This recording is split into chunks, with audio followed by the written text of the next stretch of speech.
بسم اللہ الرحمن الرحیم۔ السلام علیکم۔ آج ہم آپ کو حضرت سلیمان کا وہ قصہ سنانے جا رہے ہیں جس میں حضرت سلیمان نے 5 جانوروں کی دعا لینے اور ان کی بد دعا سے بچنے کا ذکر فرمایا ہے۔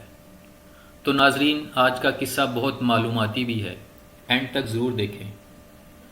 حضرت سلیمان علیہ السلام اللہ کے وہ پیغمبر ہیں جو کہ حضرت داؤد علیہ السلام کے فرزند ہیں۔ حضرت داؤد علیہ السلام کے انتقال کے بعد کم عمری میں ہی حضرت سلیمان علیہ السلام تخت نشین ہو گئے۔ آپ علیہ السلام کا سلسلہ و نسب حضرت ابراہیم علیہ السلام سے جا ملتا ہے، اور اللہ تعالیٰ نے حضرت سلیمان علیہ السلام کو بہت سے معجزے عطا فرمائے۔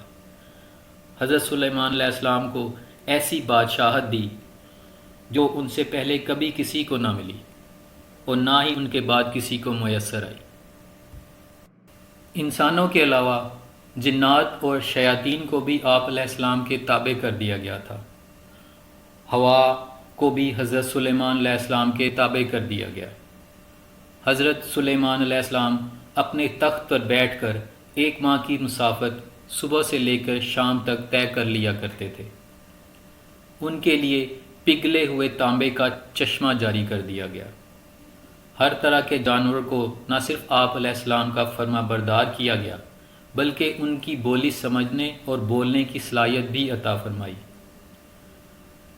تو ناظرین، حضرت سلیمان علیہ السلام فرماتے ہیں کہ جانوروں اور پرندوں میں سے کچھ ایسے ہیں کہ جن کی دعا اور بد دعا اللہ تعالیٰ فوراً قبول کرتا ہے۔ حضرت سلیمان علیہ السلام فرماتے ہیں کہ میں نے بہت سے انسانوں کو ان 5 جانوروں کی بد دعا لگتے ہوئے دیکھا ہے۔ اگر تمہاری کوئی دعا قبول نہیں ہوتی تو تمہیں چاہیے کہ ان 5 جانوروں کے ساتھ ایک کام ضرور کرو۔ اس ایک کام کی برکت سے اللہ تعالیٰ تمہاری دعا کو ضرور قبول کرے گا۔ ناظرین، آپ جانتے ہیں کہ یہ 5 جانور کون سے ہیں کہ جن کے بارے میں حضرت سلیمان علیہ السلام کا یہ قول ہے؟ تو ایک مرتبہ حضرت سلیمان علیہ السلام کو یہ خبر ملی کہ کسی نے کتوں کو زہر دے کر مار دیا ہے۔ آپ علیہ السلام فوراً اس شخص کے گھر پہنچ گئے۔ جب اس شخص نے وقت کے شہنشاہ اور نبی کو اپنے گھر میں دیکھا تو بہت خوش ہوا اور خوب خدمت میں لگ گیا۔ وہ شخص کہنے لگا، اے اللہ کے نبی، آپ نے آنے کی زحمت کیوں کی؟ آپ مجھے حکم کر دیتے، میں سر کے بل چل کر آپ علیہ السلام کی خدمت میں حاضر ہو جاتا۔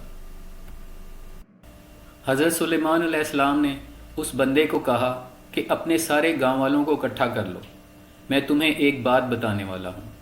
اگر تم میری بات پر عمل کر لو گے تو تمہاری آنے والی نسل سنور جائے گی، لیکن اگر تم میری بات پر عمل نہیں کرو گے تو تمہاری آنے والی نسلیں تباہ و برباد ہو جائیں گی۔ چنانچہ اس بندے نے سارے گاؤں والوں کو اکٹھا کیا۔ جب سارے اکٹھے ہو گئے تو حضرت سلیمان علیہ السلام نے فرمایا کہ 5 ایسے جانور اور پرندے ہیں جن کی دعا اور بد دعا اللہ تعالیٰ فوراً قبول کر لیتا ہے۔ ان میں پہلے نمبر پر حضرت سلیمان علیہ السلام نے فرمایا کہ کبوتر ایک ایسا پرندہ ہے جو اللہ تعالیٰ کی حمد و ثنا اور نبیوں سے محبت کرنے والا پرندہ ہے۔ کبوتر کا یہ عمل دنیا کے تمام پرندوں سے بڑھ کے ہے، اور باقی پرندوں کی نسبت کبوتر سب سے بڑھ کر عبادت گزار پرندہ ہے۔ کہا جاتا ہے کہ کبوتر جب بھی نیند سے بیدار ہوتا ہے تو اللہ اللہ کا ورد کرتا ہے اور دن رات اللہ تعالیٰ کی عبادت میں گزارتا ہے۔ کبوتر تمام پرندوں کی نسبت زیادہ بلندیوں پر جا سکتا ہے، یہ بہت اونچا اڑتا ہے، جبکہ کبوتر کا پیچھا عقاب کرتا ہے۔ جب عقاب کبوتر کا شکار کرنے کے لیے اس کو پکڑنے کی کوشش کرتا ہے تو کبوتر خود کو بچانے کے لیے بہت زیادہ بلندی پر چلا جاتا ہے، اور یوں عقاب کے لیے اتنی زیادہ بلندی پر جانا مشکل ہو جاتا ہے، اور اس طرح سے کبوتر خود کو بچانے میں کامیاب ہو جاتا ہے۔ کبوتر یہ سوچتا ہے کہ میں جتنا زیادہ اونچا اڑوں گا اتنا ہی اللہ تعالیٰ کے نزدیک پہنچ جاؤں گا۔ دوسرے نمبر پر حضرت سلیمان علیہ السلام نے بلی کے متعلق ارشاد فرمایا کہ میں نے بے شمار متقی اور پرہیزگاروں کو دیکھا ہے جنہوں نے اللہ تعالیٰ کی یاد میں دن رات گزارے ہیں، کہ اللہ تعالیٰ ان لوگوں کی دعائیں بھی اتنی جلدی قبول نہیں کرتا جتنی جلدی بلی کی دعا کو قبول کرتا ہے۔ بلی کی دعا اور بد دعا بہت ہی جلد قبول ہو جاتی ہے۔ بلی جس شخص سے خوش ہوتی ہے اور دعا دیتی ہے تو وہ شخص کامیاب ہو جاتا ہے، اور اگر بلی کسی کو بد دعا دے دے تو اس کی دنیا اور آخرت خراب ہو جاتی ہے۔ حدیث مبارکہ میں ہے کہ رسول اللہ صلی اللہ علیہ وآلہ وسلم نے ایک عورت کو جہنم میں دردناک عذاب میں دیکھا کہ جس نے بلی کو ایسی حالت میں گھر میں باندھ کر رکھ دیا کہ وہ بھوکی پیاسی رہی اور اس وجہ سے وہ تڑپ تڑپ کر مر گئی۔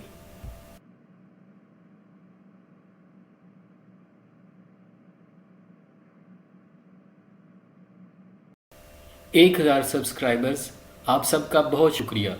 اسی طرح اپنے لائکس، کمنٹس، شیئرنگ اور سبسکرپشن جاری رکھیے گا، اور بیل آئیکن بھی پریس کر دیں تاکہ ہر آنے والی کہانی کا بر وقت نوٹیفیکیشن آپ کو ملتا رہے۔ تیسرے نمبر پر چڑیا ہے۔ حضرت سلیمان علیہ السلام نے فرمایا کہ چڑیا ایک ایسا پرندہ ہے جس کو اللہ تعالیٰ نے بے حد پسند فرمایا ہے۔ حضرت سلیمان علیہ السلام نے چڑیا کی 3 خصوصیات بیان کی۔ پہلی خصوصیت، جب چڑیا صبح سویرے اٹھتی ہے تو یہ اللہ تعالیٰ کی حمد و ثنا کرتی ہے۔ دوسری خصوصیت، چڑیا ایک بہت ہی معصوم پرندہ ہے، ان میں ذرا برابر بھی چالاکی نہیں پائی جاتی۔ تیسری خصوصیت، چڑیا اللہ تعالیٰ پر بہت بھروسہ کرتی ہے اور ان کا یقین ہے کہ جو رب ہمیں صبح نئی زندگی دے گا تو وہ کھانے پینے کا بھی بندوبست کر دے کہ ہمارے لیے یہی کافی ہے اور ہمیں کچھ کرنے کی ضرورت نہیں۔ تو ناظرین، چوتھے نمبر پر کتا ہے۔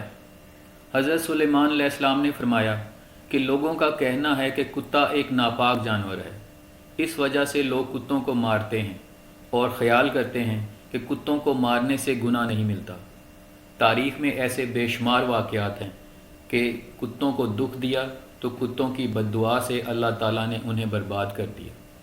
اللہ تعالیٰ نے کتوں کو مارنے والے کو جہنم میں ڈال دیا، اور جن لوگوں نے کتوں سے پیار کیا تو اللہ تعالیٰ نے ایسے لوگوں کی بخشش فرما دی۔ جان لیجئے کہ قرآن پاک میں بھی کتوں کا ذکر آیا ہے، جس طرح اصحاب کہف میں کتوں کا ذکر آیا ہے، جو کہ اللہ تعالیٰ کے ولیوں سے محبت کی بنا پر جنت میں داخل ہوگا۔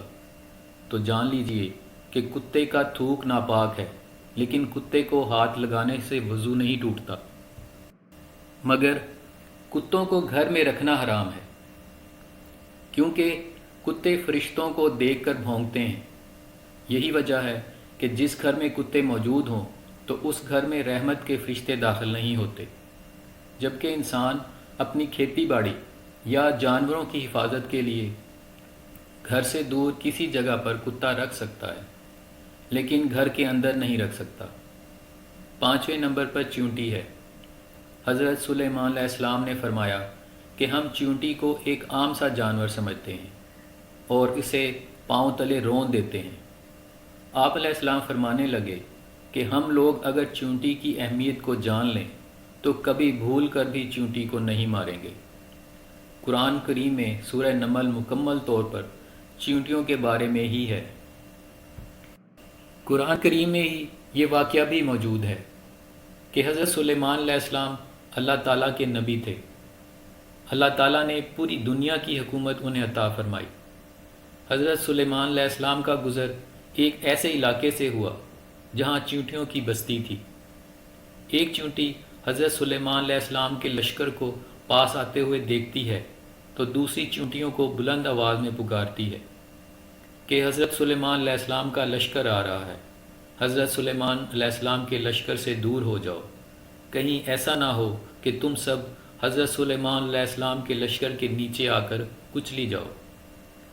اس پر حضرت سلیمان علیہ السلام اس چیونٹی کی بات کو دور سے ہی سن کر مسکرا دیتے ہیں۔ جان لیجئے کہ چیونٹیاں بھی انسانوں کی طرح ہی اپنی زندگی بسر کرتی ہیں۔ جدید ریسرچ سے بھی یہ بات ثابت ہوتی ہے کہ چیونٹیاں بستی بنا کر رہتی ہیں۔ چیونٹیاں زیادہ تر بستیوں میں اس طرح رہتی ہیں جیسے انسان اپنے معاشرے میں رہتا ہے۔ حضرت سلیمان علیہ السلام نے ارشاد فرمایا کہ جو کوئی بھی چیونٹیوں کو مارتا ہے تو اللہ تعالیٰ اس سے رزق کی دولت چھین لیتا ہے۔ اگر کوئی چیونٹی انجانے میں پاؤں کے نیچے آ کر مر جاتی ہے تو یہ ایک الگ بات ہے، لیکن کبھی بھی جان بوجھ کر چونٹی کو مارنے کی غلطی نہیں کرنی چاہیے۔ اگر تم یہ غلطی جان بوجھ کر کرو گے تو رزق سے ہاتھ دھو بیٹھو گے، اور اگر کوئی چیز آپ کے ہاتھ سے گر جائے تو اسے چونٹیوں کے لیے رہنے دیا کریں، اس طرح وہ آپ کو دعائیں دیں گی، جس سے اللہ تعالیٰ آپ کے رزق میں اضافہ کرے گا۔ لیکن علماء اکرام یہ بھی بتاتے ہیں کہ چونٹیوں کی بعض اقسام زہریلی بھی ہوتی ہیں، جو اگر جسم کے کسی حصے پر کاٹ لیں تو وہاں پر سوجن وغیرہ آ جاتی ہے۔ لہٰذا اس بات کو دلیل مانتے ہوئے علماء اکرام کا کہنا ہے کہ اگر انسانوں کو چونٹیوں سے خطرہ ہو تو انہیں مارا بھی جا سکتا ہے۔ تو ناظرین، حضرت سلیمان علیہ السلام نے یہ 5 باتیں لوگوں کو بیان کرنے کے بعد انہیں فرمایا کہ اب میں آپ کو ایک ایسی راز کی بات بتانے والا ہوں کہ کبھی بھی کسی جانور یا پرندے کو جان بوجھ کر نہ مارو، کیونکہ وہ بھی اللہ تعالیٰ کی مخلوق ہے۔ ہمیں اللہ تعالیٰ کی مخلوق کو کبھی بھی نقصان نہیں پہنچانا چاہیے۔ اللہ تعالیٰ کی مخلوق سے جس قدر ہو سکے پیار سے پیش آنا چاہیے۔ اللہ تعالیٰ سے دعا ہے کہ نیکی کی بات سننے، سمجھنے اور اس پر عمل کرنے کی ہمیں طاقت اور توفیق عطا فرمائے۔ آمین۔